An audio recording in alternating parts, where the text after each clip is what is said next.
ब्रह्मांड की विशालता हमें अमेज करती है, लेकिन क्या होगा अगर इसकी सारी भव्यता, इतिहास, संरचनाएं और इंटरैक्शंस एक सूक्ष्म इलेक्ट्रॉन के परमाणु के भीतर समा जाए? यह सोचकर ही सिर चकरा जाएगा, लेकिन यही हमें सोचने और खोजने को प्रेरित करता है। हालांकि इस हाइपोथेटिकल क्वेश्चन का जवाब ढूंढने से पहले हमें यह समझना होगा कि साइंटिफिकली कौन कौन से एग्जिस्टिंग प्रिंसिपल्स एंड लॉज मौजूद हैं जो कि हमें इसे समझने में मदद करेंगे, और हमें कुछ कठिन साइंटिफिक सवालों का सामना भी करना पड़ेगा। इसमें तो पहले आता है डेंसिटी कंस्ट्रेंट्स। हमारा ब्रह्मांड बहुत घना है, लेकिन सीमित आकार का भी। इसे इलेक्ट्रॉन के आकार तक समेटने के लिए हमें प्लैंक डेंसिटी लगभग 5.15 x 10 सर्कम्फ्लेक्स 93 kmn तक पहुंचना होगा, जहां हमारी भौतिकी की समझ ध्वस्त हो जाती है। ग्रेविटीज डोमिनियन, इतने एक्सट्रीम डेंसिटीज पर ग्रेविटी के फेमिलियर विचार टूट जाते हैं। क्वांटम ग्रेविटेशनल इफेक्ट्स महत्वपूर्ण हो जाते हैं। हमारे प्रेजेंट फिजिकल लॉज बेकार हो जाते हैं। स्पेस एंड टाइम कॉनंड्रम, इस छोटे स्तर पर स्पेस टाइम का फैब्रिक ही मुड़ जाएगा और रैप्ट हो जाएगा, जिससे टाइम और स्पेस के कॉन्सेप्ट्स अपने कन्वेंशनल अर्थ खो देंगे। अब इमेजिन करो कि पूरा यूनिवर्स, सभी पार्टिकल्स, उनके प्रॉपर्टीज और इंटरैक्शंस के साथ किसी इलेक्ट्रॉन के अकल्पनीय रूप से स्मॉलर वॉल्यूम में श्रिंक हो गया है। ब्रह्मांड की यह इंफॉर्मेशन, उसके फंडामेंटल पार्टिकल, उनकी अवस्थाएं और उनके इंटरैक्शंस इतने छोटे स्थान में कैसे रह सकती है? इन चुनौतियों के बावजूद मानव मन एक्सप्लोरेशन की डिजायर से भरा है। आइए कुछ थियोरेटिकल सिनेरियोज पर विचार करें। Big crunch Redux. कल्पना करें कि ब्रह्मांड एक इलेक्ट्रॉन के समान घने एक सिंगुलैरिटी में श्रिंक होता जा रहा है। यह सिंगुलैरिटी फिर एक्सप्लोड हो सकती है और एक नया बिग बैंग शुरू कर सकती है, और पॉसिबली अपने स्वयं के यूनिक लॉज और डायमेंशंस के साथ एक नया यूनिवर्स ही बन सकता है। या ये पूरा यूनिवर्स नेगेटिव मैस वाले इलेक्ट्रॉन्स में बदल जाए। क्या नेगेटिव मैस वाला इमेजिनरी सब्सटेंस इलेक्ट्रॉन इतने कम साइज के यूनिवर्स के भीतर इंटेंस ग्रेविटेशनल पुल को कमजोर कर सकता है, जिससे उसका स्थिर अस्तित्व संभव हो सके? हालांकि ये प्योरली थियोरेटिकल, पर यह कॉन्सेप्ट नई संभावनाओं और हमारी समझ की बाउंड्रीज को एक नेक्स्ट लेवल ले जाता है। Information imprint. भले ही ब्रह्मांड का भौतिक रूप कोलैप्स कर जाए, कुछ थ्योरी सुझाव देती है कि जानकारी को नष्ट नहीं किया जा सकता है। हमारे ब्रह्मांड का सार उसके बेसिक पार्टिकल्स और इंटरैक्शंस में एनकोडेड हैं। संभावित रूप से इलेक्ट्रॉन के स्ट्रक्चर पर इम्प्रिंट कर सकता है एक पोटेंशियल। जस्ट लाइक डीएनए, जैसे हमारे डीएनए में सारी इंफॉर्मेशन पहले से मौजूद रहती है, ठीक उसी तरह इलेक्ट्रॉन्स के भी अपने यूनिवर्स हो सकते हैं, और हर एक इलेक्ट्रॉन्स के अपने एक यूनिवर्स, जिस यूनिवर्स में भी इलेक्ट्रॉन्स होंगे, क्योंकि फंडामेंटली तो सब इलेक्ट्रॉन्स जैसे स्मॉल पार्टिकल्स से ही बनेंगे। पर क्या आपको समझ आया? अगर इस यूनिवर्स में इलेक्ट्रॉन्स हैं और इलेक्ट्रॉन्स हर जगह हैं, तो कितने यूनिवर्सेस होंगे? और हर इलेक्ट्रॉन्स के अंदर अगर एक यूनिवर्स होगा, तो उस यूनिवर्स में भी तो इलेक्ट्रॉन्स हो सकते हैं ना? तो फिर सवाल आता है कि उस यूनिवर्स के इलेक्ट्रॉन के अंदर भी एक और यूनिवर्स हो सकता है। तो ये एक एंडलेस लूप की तरह हो जाता है। एक संभावना क्वांटम मैकेनिक्स के सिद्धांतों में है। यह सुझाव देती है कि इंफॉर्मेशन पार्टिकल्स के वेव फंक्शंस में एनकोडेड की जा सकती है। ये वेव फंक्शन एक पार्टिकल के किसी फिक्स्ड लोकेशन पर होने या एक प्लेस में होने की संभावना के मैथमेटिकल विवरण को बताता है। यहाँ तक कि जब कोई कण एक निश्चित स्थान पर कोलैप्स्ड हो जाता है, उसकी पिछली संभावित अवस्थाओं के बारे में जानकारी उसके वेव फंक्शन में रहती है। अगर पूरा ब्रह्मांड किसी इलेक्ट्रॉन के वेव फंक्शन में श्रिंक हो जाता है, तो क्या ब्रह्मांड की सारी जानकारी इस सुपर श्रंकन यूनिवर्स में आ पाएगी? ये सवाल अपने आप में काफ़ी कमाल का है। पर क्या कभी हम ये पता कर पाएंगे?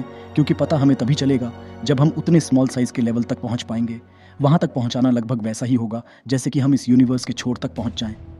जब हम इतने केपेबल हो जाएंगे, तो हम शायद न्यू डायमेंशन को ढूंढ लें, और वो न्यू डायमेंशन हमारे इसी यूनिवर्स के अंदर छोटे से छोटे पार्टिकल्स के भी परे।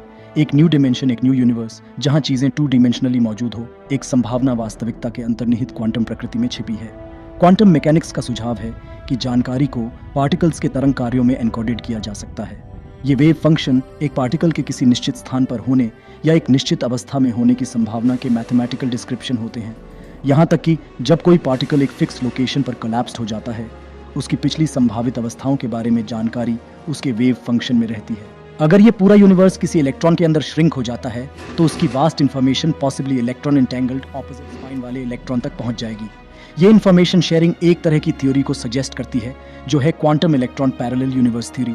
मतलब कि ये पूरा यूनिवर्स में मौजूद सभी इलेक्ट्रॉन्स में कोई ना कोई यूनिवर्स होंगे, और सभी यूनिवर्स की इंफॉर्मेशन एक यूनिवर्स से दूसरे यूनिवर्स तक पहुंच जाएगी, और जितने इलेक्ट्रॉन्स इस यूनिवर्स में हैं, उतने ही हमारे इस यूनिवर्स की ही कॉपी रहेगी, ठीक पैरेलल यूनिवर्स की तरह। पर ये पैरेलल यूनिवर्स इलेक्ट्रॉन्स के अंदर भी हो सकते हैं।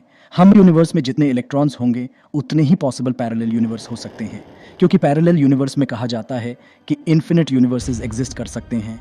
पर वो भी इन्फिनिट, जिसे हम इन्फिनिट कहते हैं, वो भी किसी बड़े से टेरा यूनिवर्स के अंदर ही हो। और वो टेरा यूनिवर्स इतना बड़ा हो कि जो कि ह्यूमंस की बाउंड्रीज या इस यूनिवर्स की बाउंड्रीज और पूरे पैरेलल यूनिवर्सेस की बाउंड्रीज के भी बियॉन्ड हो। उसकी साइज इतनी ज़्यादा हो कि हम उससे एक तरह से इन्फिनिट ही कहेंगे। जब तक कोई उसकी बाउंड्रीज का पता लगा ना ले, जैसे हम अपने इसी यूनिवर्स को मिले तो पृथ्वी को ही हम इन्फिनिट समझते थे और बादल तक तो जाया ही नहीं जा सकता, ये माना जाता था। पर अब हमें काफ़ी कुछ पता है, पर तब भी इस यूनिवर्स की साइज़ के आगे हम अभी कुछ भी नहीं जानते। और हमें अभी यही नहीं पता कि खुद का यूनिवर्स ही तो इन्फिनिट नहीं है, क्योंकि एक तो ये एक्सपैंड हो रहा है और ऊपर से हम वहाँ तक पहुँच भी नहीं पाए हैं। सिर्फ लाइट ही ट्रैवल करते हुए यहाँ तक पहुँची है। वो ओल्डर इन्फॉर्मेशन अपने साथ ले आ रही है। प्रेजेंट टाइम में वहाँ क्या हो रहा होगा ये हमें पता भी नहीं है। तो इस कंडीशन को देखते हुए हम बिल्कुल कह सकते हैं कि जो यूनिवर्स पूरे पैरेलल यूनिवर्स को होल्ड करके रख पाएगा, वो यूनिवर्स तो और भी ज़्यादा तेज़ी से एक्सपैंड करेगा। तो हम कभी उस यूनिवर्स के फाइनाइट साइज़ का पता नहीं लगा पाएंगे। कुछ सिद्धांत जैसे रोजर पेनरोज का सिक्लिकल ब्रह्मांड विज्ञान सुझाव देते हैं कि बिग बैंग अनंत रूप से दोहराव वाली प्रक्रिया में सिर्फ एक चक्र हो सकता है। इलेक्ट्रॉन में एनकोडेड जानकारी नए ब्रह्मांड के लिए बीज के रूप में कार्य कर सकती है, इसकी प्रारंभिक स्थितियों को प्रभावित कर सकती है और शायद इसके फंडामेंटल नियमों को भी आकार दे सकती है। हमें याद रखना चाहिए कि ये विचार अत्यधिक स्पेक्युलेटिव बेस्ड हैं और वर्तमान वैज्ञानिक समझ के दायरे से बाहर हैं।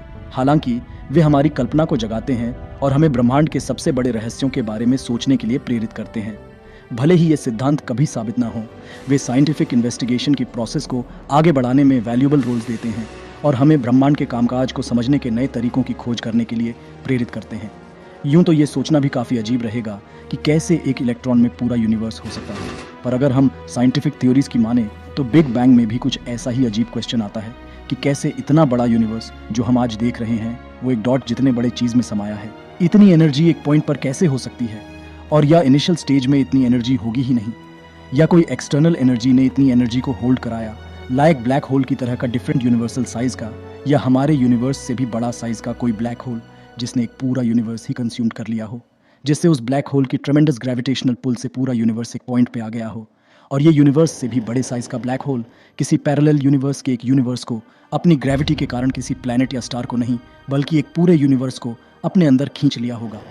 इस कंडीशन में तो इस पॉसिबिलिटी का होना संभव लगता है नेचर ऑफ रियलिटी। यदि ब्रह्मांड को एक इलेक्ट्रॉन में संघनित किया जा सकता है तो क्या वास्तविकता स्वाभाविक रूप से हायरार्किकल या फ्रैगमेंटल रूप से मौजूद है? क्या अस्तित्व के भीतर छिपे हुए आयाम या नेस्टेड ब्रह्मांड है? इन्फॉर्मेशन एंड कॉन्शियसनेस, यदि इलेक्ट्रॉन के भीतर किसी रूप में जानकारी बनी रहती है तो क्या ये ऐसी अत्यधिक परिस्थितियों में चेतना के उत्पन्न होने की क्षमता रखती है? पदार्थ और ऊर्जा से इसके संबंध के बारे में इसका क्या अर्थ होगा? एक इलेक्ट्रॉन में ब्रह्मांड का विचार काल्पनिक लग सकता है, लेकिन यह अज्ञात की विशालता और हमारे वर्तमान ज्ञान की सीमाओं का एक शक्तिशाली अनुस्मारक है। वैज्ञानिक रूप से संभावित की सीमाओं का पता लगाने और कल्पना के दायरे में प्रवेश करके हम इन्वेस्टिगेशन की नई लाइनों को जगा सकते हैं और ब्रह्मांड के बारे में अपनी समझ को आगे बढ़ा सकते हैं। एक और क्वेश्चन आता है कि ऐसा होने की पॉसिबिलिटी आती है कि अगर इलेक्ट्रॉन्स के अंदर एक यूनिवर्स जितना मैटर होगा तो उसका मैस भी उतना ही बढ़ जाएगा और रिजल्ट हमें दिखेगा ही, पर ऐसा होता नहीं है। इलेक्ट्रॉन्स का मैस काफ़ी कम होता है कंपैरेटिवली, पर एक पॉसिबिलिटी और हो सकती है कि हो सकता है कि इस यूनिवर्स से हम उस इलेक्ट्रॉन यूनिवर्स का जो मैस डिटेक्ट कर रहे हैं वो उस यूनिवर्स में एंटर्ड बीइंग के लिए बिल्कुल अलग हो, यानी कि एक पूरा हमारे ही तरह का universe, energy, everythings are same, सभी लॉज ऑफ फिजिक्स, सभी पार्टिकल्स, सब कुछ उसी तरह एग्जिस्ट कर रहा हो, पर उस यूनिवर्स को बाहर से डिटेक्ट करने पर हमें इतना कम मैस डिटेक्ट होता है। और हमारे यूनिवर्स के साथ भी ऐसा होने की पूरी संभावना है। हम जो कुछ भी देख रहे हैं सब कुछ इतनी एनर्जी, इतने ही particles, stars, planets, black holes, galaxies, super clusters, सब कुछ इस यूनिवर्स के बाहर रहने वाले बीइंग के लिए बस एक इलेक्ट्रॉन्स जितना मैस वाला हो। मतलब पूरा यूनिवर्स ही इस यूनिवर्स के बाहर रहने वाले बीइंग्स के लिए एक छोटा सा इलेक्ट्रॉन्स जितने मैस वाला बस एक पार्टिकल हो जो वो लोग अभी डिटेक्ट कर रहे हो। और ये सब बस एक थ्योरी है, सच तो हमें नहीं पता। बस हम सोचकर कुछ नया प्रोस्पेक्टिव ढूंढ सकते हैं। शायद एक दिन हम वास्तविकता के आवरण के भीतर छिपे रहस्यों का खुलासा करेंगे और इलेक्ट्रॉन में ब्रह्मांड पहेली अब एक काल्पनिक विचार प्रयोग नहीं रहेगी, बल्कि एक क्रांतिकारी वैज्ञानिक रहस्योद्घाटन होगी। यह एक एंडलेस क्वेस्ट है, अज्ञात में एक जर्नी है।